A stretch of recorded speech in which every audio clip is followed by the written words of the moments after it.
โอ้บนนี้มีขั้วข้ามน้ำนี่เขาเจ้าน่าจะแต่งน้ำพุบนนี้เนาะงามเลยบนนี้นะวิวงามขนาดเลยถ้าเขาเจ้าเปิดน้ำพุนี่ให้งามเนาะแต่งเป็นน้ำตกเทียมนะขนาดน้อยใครที่มาเที่ยวมาเล่นก็อย่าลืมเด้อเนี่ยมาถ่ายรูปมาเช็คอินเนาะสถานที่เที่ยวเมืองล่าแขวงอุดมไซนะอยู่แคมป์แม่น้ำพักอยู่ไกลๆกับวัดพระเจ้าสิงห์คำนี่เองอยู่บ่ได้ไกล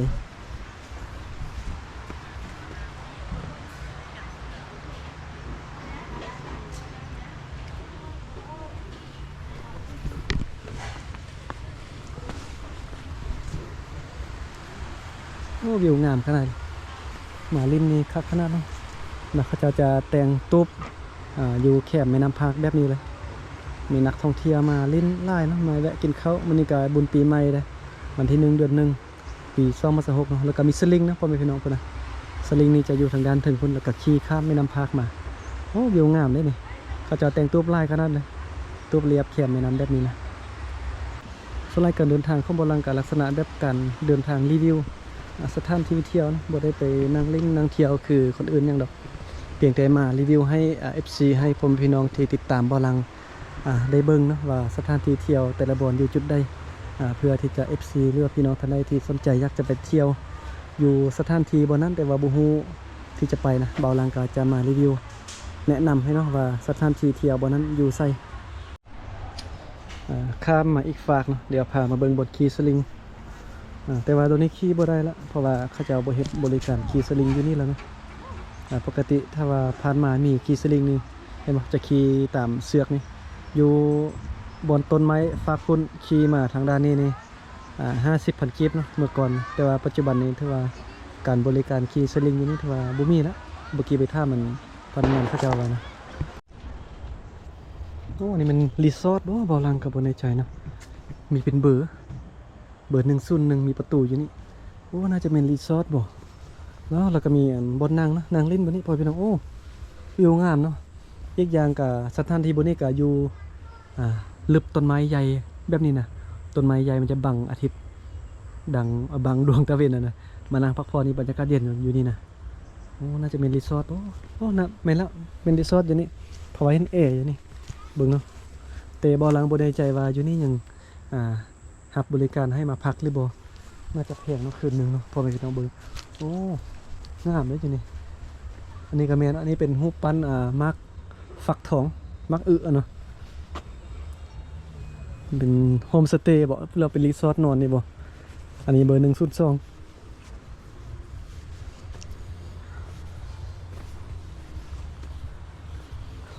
แล้วก็ด้านนี้ก็มีตู้นะเรียบแคมแม่น้ำแบบนี้ไปเลยมีเป็นตู้เนาะภาษาลาวเอิ้นว่าตู้แต่บ่แน่ใจภาษาไทยเอิ้นว่าจังไดนี่ทางเดินบ่นี่ก็วิวงามเนาะพอแม่พี่น้องโอ้ถ้ามีเงินก็อยากจะลองพักเบิ่งคืนนึงเท่าใดแต่ว่าช่วงนี้บ่มีนอนมีแต่กางเต็นท์บ่มีเงินค่าบ้านพักแล้วเดี๋ยวนี้นะเบาลังนะมีแต่กางเต็นท์นอนอยู่ส่วนสาธารณะหรือว่าบนใดที่สามารถกางเต็นท์นอนได้เบาลังก็จะไปกางเต็นท์นอนเนาะ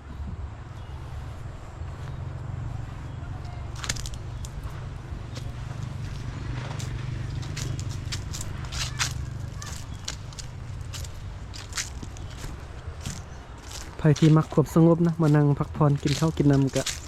แนะนำให้มาสถานที่แห่งนี้เลยอยู่ที่แคมป์แม่น้ำพากเมืองล่าแขวงลำไสอยู่ไกลๆบริเวณวัดพระเจ้าสิงห์คำเนาะเมื่อกี้บอลัง ยางไปท่ามันพนักงานเขาจะว่าอย่างไซบริการอยู่นี่นะคืนหนึ่งนี่500,000กีบเนาะ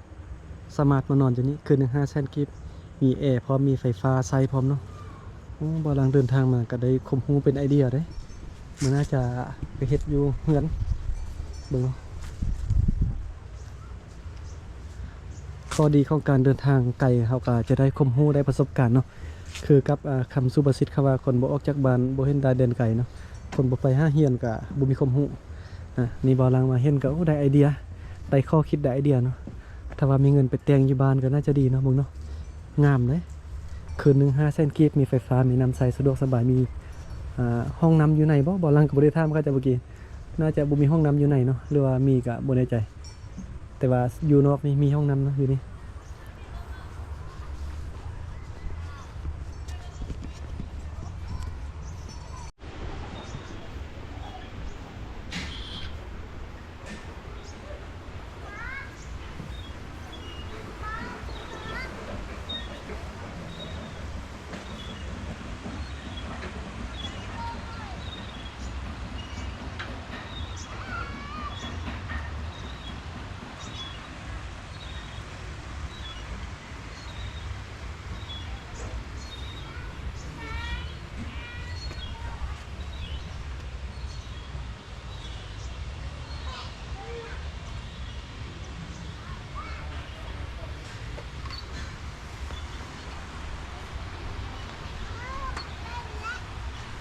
โอเคนะครับประมาณนี้สถานที่เที่ยวนั่งกินข้าวกินอาหารมานั่งพักผ่อนมานั่งชมวิวอยู่นี่เนาะงามเลยวันนี้ก็ได้มาฮอดแล้วก็มารีวิวให้เบิ่งให้ชมนำกันมาสถานที่แห่งนี้เป็นอะไรการบริการมีอย่างใดเนาะอยู่นี่นะอาหารการกินเรื่องอาหารเบาลังบ่ได้ไปทานพระเจ้าสัมมีแต่เบิ่งวิวไปก่อนแต่เรื่องอาหารก็น่าจะมีครบอยู่โอเคทั้งมื้อนี้เบาลังก็พามาเบิ่งนะภาพบรรยากาศมาเบิ่งวิวมารีวิวไว้ง่ายซะเนาะมารีวิวพามาเที่ยวมาชมสถานที่ท่องเที่ยวแห่งหนึ่งอยู่ในเมืองล่าแขวงอุดมไซอยู่ไกลๆกับวัดพระเจ้าซิ่งคำอยู่แคมป์แม่น้ำพากเลยเนาะมีห้านอาหารแล้วก็มีตู้อยู่แคมป์น้ำมีขี่เรือผ่านมามีขี่สลิงแต่ว่าปัจจุบันนี้บ่มีแล้วเนาะการขี่สลิงแต่ว่าเบาลังมักอยู่จุดหนึ่งก็คือบอนรีสอร์ทห้องนอนนะก็จะแต่งงามเลยแต่ว่าคืนหนึ่งนี่500,000 กิบโอ้ถ้าว่ามีเงินก็อยากจะลองพักเพิ่งแต่ว่าค่าบ้านพักธรรมดาก็ยังบ่มีใจแล้วเนาะนอนเต็มเลยก็ประมาณนี้เนาะสถานที่เที่ยวแห่งนี้มีเดินจอดรถอยู่นี่สะดวกสบายเนาะเมื่อกี้ก็เบาล่างเนาะได้ยางไปรีวิวให้เบิ้งให้ชมแล้วบนสถานที่ท่องเที่ยวทางด้านพุ่นเนาะพามาเบิ้งอุปกรณ์การเดินทางของเบาลังวันนี้เนาะโอ้เบาลังก็เป็นคนหลายคนคิดว่าเบาลังเป็นคนไปเที่ยวมีเงินหลายมีฐานะเนาะแต่ที่จริงโบแมนเลยพ่อแม่พี่น้องการเดินทางเที่ยวของเบาลังนี่ก็คือการเที่ยวแบบคนมีเงินน้อยนะบ่ได้หมายความว่ามีเงินเราไปเที่ยวโบแมนเนาะก็เป็นคนหนึ่งที่มักการเดินทางมักการถ่ายคลิปรีวิวสถานที่ต่างๆเนาะก็ใช้เงินบ่หลายประหยัดเท่าที่ประหยัดได้แล้วก็การนอนการอยู่จะบนนอนบ้านพักเนาะเอาเต็นท์แบบนี้ไปนอนแต่ว่าสถานที่บนได้ที่มันเขาคิดว่ามันบ่ปลอดภัยหรือว่าอันตรายนี่เขาก็บ่กางเต็นท์นอนเนาะเขาจะเลือกสถานที่ที่เหมาะสมที่จะนอนได้ก็นอนยกตัวอย่างคือสถานที่บนนี้ก็น่าจะนอนได้เนาะนี่บริเวณกว้างๆกางเต็นท์นอนได้แต่ว่าเบาลังจะบ่กางเต็นท์นอนอยู่นี่เนาะเพราะว่าอยู่นี่เขาจะเลี้ยงงัวเลี้ยงควายไล่นะเพราะว่ามื้อค่ำเมื่อคืนมายานตรงงัวตะควายมันจีมาเย็บเต็นท์เขากับประมาณนั้นเนาะ